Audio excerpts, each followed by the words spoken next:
우리가 지금 이 방송을 시작하는 것도 이런 풍토 분위기 속에서 부모가 좀 더 편하게 자녀와 같이 행복하게 자녀를 교육하게 할 수는 없을까? 그 고민을 지금 우리가 같이 이야기해 보는 거예요.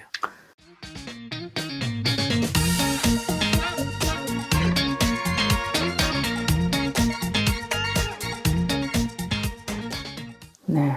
되게 힘든 어떤 과정일 것 같아요. 뭐 아이도 고민이 되고 엄마도 고민이 되겠지만 선생님, 엄마로서는 굉장히 그래서 고민이 확 네. 힘들기 때문에 네. 도전해 볼 만한 가치가 있고 재밌는 거 아닙니까? 잘할 수 있을까요 싶으네요. 네. 자, 일단 공부의 왕 하면은 아무래도 우리나라는 수능으로 많이 집중이 돼 있잖아요. 예. 그러면 수능을 앞둔 고3도 충분히 자야 할까요? 그럼요. 앞에서 이야기한 네. 충분한 잠하는 거.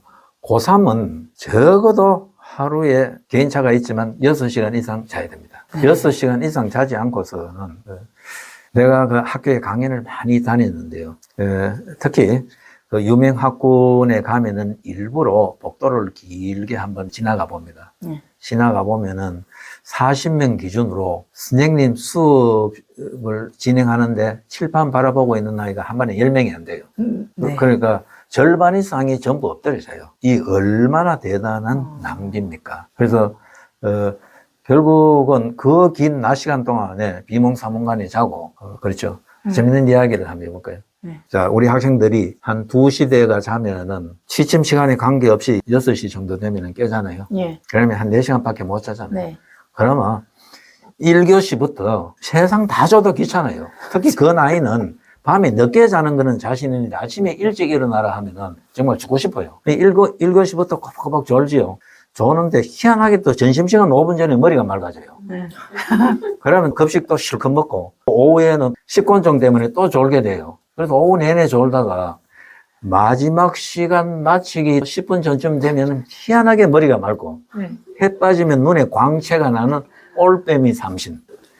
이 부분이 아주 희화화한 보편적인 그 풍경인데 이 부분을 극복하지 않으면 생활의 활력도 재미도 아무도 없어요. 수면 부족은 수면 패턴이 얼그러지면 활기도 떨어지고 사는 맛도 없어요. 그래서 저는 늘 그 강조를 합니다. 신문 방송에서 대한민국은 전 국민 제 시간에 푹 자기, 범국민운동을 전개하지 않으면 국가 경쟁력이 떨어질 수 있다. 이렇게 잠을 자지 않는 국가가 있을까? 이런 생각을 하게 됩니다. 근데 고3으로서는 선생님 이럴 수 있어요.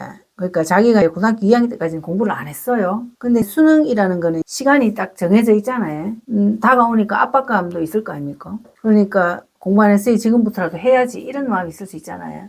그럴 때는 어떻게? 예, 방금 예. 공부를 별로 열심히 안 하다가 고3 올라와서 해야 되겠다. 네. 이러면 좀 막연하기도 하고 이런데 네. 사실은 유 선생님 시기만 해도 그런데 예를 들면은 1, 2학년 때까지는 조금 다른 일을 하고 이렇게 놀다가도 고3 올라와서 스타트해서 열심히 해서 원하는 대학에 가는 학생들도 많았거든요. 아, 그래요? 예. 근데 지금은 그게 굉장히 어려워요.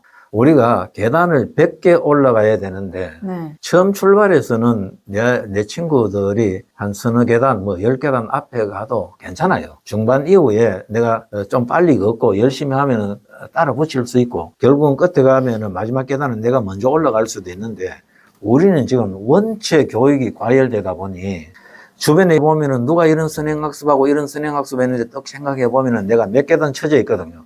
이게 사실 별 문제가 아닌데 심리적으로 학생이나 학부모가 엄청난 압박감을 받아요. 내가 저 어떻게 따라잡나? 내 한 계단 갈 때 저 친구도 한 계단 가는데 영원히 그 간격이 좁혀지지 않는 것 아닌가?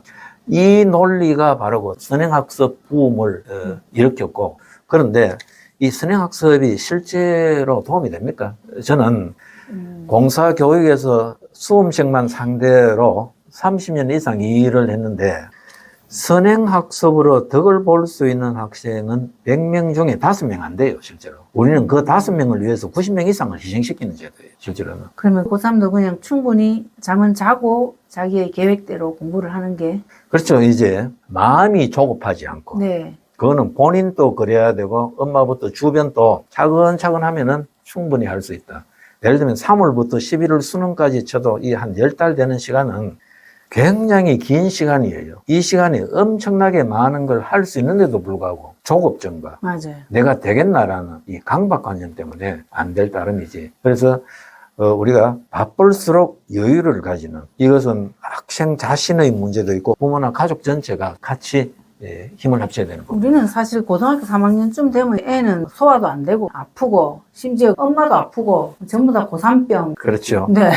그게 고3병. 네. 아마 이 용어를 제가 처음으로 글을 써서 신문에도 발표하고 했는데, 고3병, 고3 어머니 병이라는 게 뭐냐면 3학년 되면은 시험만 생각하면 머리 터지듯이 아프고, 또 시험 하루 이틀 전에는 설사도 나고 뭐 맞아요. 이런 학생들이 많거든요. 네. 그리고 또 아이가 아프면은 엄마도 아파요. 이게 고3병과 고3 어머니 병인데, 이 아이와 엄마가 한 세트로 같이 가요. 그런데 이제 여기서 문제가, 고3병 하면 보통 부모님들은 아이가 3학년 올라가서 내도록 공부만 열심히 해서 얼마나 지쳤으면 그럴까, 그런 생각 많이 하잖아요. 네. 그 착각이에요. 착각이라고. 네. 고3 돼가지고 머리 아프고 배 아프고 하는 아이는 공부가 아픈 게 아니고 네. 이 생각 많이 해서 아파요. 네. 한 개 예를 들어볼까요? 아이가 저녁에 집에 올 때 한 가정의 풍경을 이야기해 보면, 아이가 아파트 문 열고 현관 탁 들으면 인상 팍 쓰면 가방 소파에 던지면 네. 엄마나 눈치 보면서 공부 많이 했나? 디제? 뭐 먹을래 하면 냉장고 문 열고 아래층 생각도 안 하고 밉석이 뱅뱅 돌리고, 이게 한국 집이거든요. 그런데 가방 팍 던지고 인상 팍 쓰는 날은 절대로 공부 안 하는 날입니다. 얘는 왜 인상 쓰느냐 하면은 네. 자율학습 시간이나 자습 시간에 엎드려서 바르지 못한 자세로 자다가 와가지고 허리 아파가지고 인상 쓰는 거예요.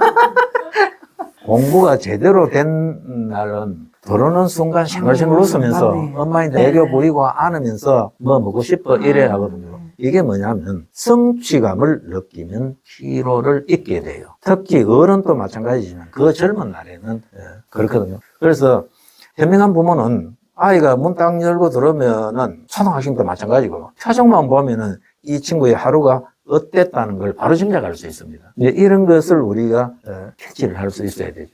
그래서 고3병이라는 것도 피곤해서가 아니고 3월에 학년 올라와서 나는 이렇게 공부를 하면 이런 성과가 있을 것이다. 그런데 시험도 모의고사도 한두 번 쳐보고 하면은 원하는 만큼의 향상이 제 시간에 안 일어나고 있을 때의 그 좌절감, 어떤 실망, 이런 것들이 삶의 의욕을 상실하게 해서 나타나는 병이 고3병이에요. 그리고 고3병의 치료법은 뭐냐? 궁금하죠? 네. 내가 계획한 만큼 실천해서 성취감을 느끼면은 바로 즉시 회복되는 게 고3병이고, 네. 아이가 회복되면은 엄마는 아이보다 더 빠른 속도로 회복돼요. 그렇겠죠. 그렇잖아요. 네. 그래서 우리가 아이의 성적표에 따라서 이번 시험 잘 치면 다음 시험 때까지 온 집안이 화기애애하고 좋고, 아이 성적이 나쁘면 다음에 만회할 때까지 집안이 우울해요. 아닌가요? 맞아요. 예. 자, 지금 고3들 5월쯤 되면은 슬럼프가 서서히 오기 시작하잖아요. 이 슬럼프 극복하는 방법은 뭐 있을까요? 보통 5월 중간고사 끝나고 나면은 네. 슬럼프가 온다고 하죠. 이 슬럼프는, 사실 저는 슬럼프에 빠진다 하는 사람을 별로 좋아하지 않아요. 뭐 흔히 우리가 슬럼프 하면은 네. 그냥 3, 4, 5월 오는 동안에 너무 열심히 해가지고 지쳐가지고 이제 피곤하고 의욕도 사라지고 그런 거 아니냐. 그게 아니에요. 슬럼프는 뭘 공부하고 지쳐서 오는 피로가 아니고, 네. 마음 먹은 대로 제때 그렇게 못 따라가니까 그 어떤 실망감과 좌절감 때문에 오는 그 의기소침, 의상실이 슬럼프예요. 그럼 그 책가방 던지는 그런 아들이 슬럼프 올 가능성이 많겠네요. 그렇죠. 집에 들어오면서. 그런 학생들은 만성 슬럼프죠. 만성 슬럼프고, 네. 결국은 자기 하는 일에 성취감을 못 느끼면은 할 수 있는 게 그냥 다 귀찮으니까, 세상을 잊어야 되니까, 슬럼프에 빠진 학생은 슬리핑이 최고의 탈출 방법이죠. 늘 잠만 자죠. 네, 그래서 그 슬럼프를 극복하는 방법은 뭔데? 자기가 계획을 세우고 네. 계획한 만큼 반드시 달성해서 성취감을 누적시키면은 슬럼프에 안 빠진다. 비행기를 한번 생각해 보면 어때요? 비행기는 날아야 추락하지 않습니다. 네. 날지 않으면 떨어지죠. 그래서 계속 내가 이렇게 앞으로 전진하고 발전하고 있구나. 이 성취감이 천하무적이죠. 그래서 성취감이 바로 자신감의 밑바탕이 돼요. 성취감을 쌓으면서 자신감이 누적되면은 천하무적이죠. 이 부분을 우리가 한번 생각해 볼 필요가 네. 있습니다. 그러니까 슬럼프를 극복하기 위해서는 자신이 할 수 있는 양을 계획하고 네. 그것을 반드시 실천해내고 그 부분도 네. 자신이 할 수 있는 양칸이 굉장히 중요한데, 자, 예를 들면은, 우리 저기 수학 선생님도 계시는데, 네. A라는 학생이, 네. 나는 이제 지금부터 공부해야 된다. 오늘, 정석, 네. 50쪽 풀겠다.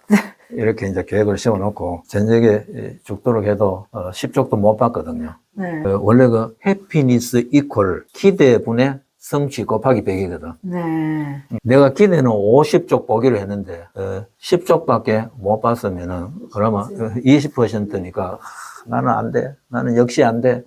뭐 이렇게 해가 머리 이래가지고 이렇게 하다 보면 에라 모르겠다 하면 자야지 하면 잠밖에 모르겠습니까? 또 B 학생은 인간의 불행은 이 욕심에서 온다. 나는 소확하게 내 실천할 수 있는 만큼만 해. 나는 오늘 정석 한쪽. 아이고. 그렇게 해서 저녁에 이제 결산을 해보면 4쪽을 풀었거든. 네. 그러면 400%. 나는 역시 대단해. 그게 두 학생 다 바람직하진 않은 거. 계속 지속되면은 정신과 상담을 받아야 돼요. 그래서 결국은 실천 가능한 계획을 세우고. 근데 물론 거기에는 약간 버거운 게 좋아요. 내가 할 수 있는 게 한 5쪽이면 계획은 한 6쪽, 7쪽 정도 해놓고 이렇게 한 80% 정도는 달성하게 해서 그럼 내일 내가 좀 더 분발해야지. 이런 조화와 균형. 이런 거는 하루아침에 되는 게 아니고 네. 유 선생님이나 저나 마찬가지지. 우리 살아가는 것도 말을 이렇게 해서 그렇지. 우리도 다 부족하잖아요. 그렇죠.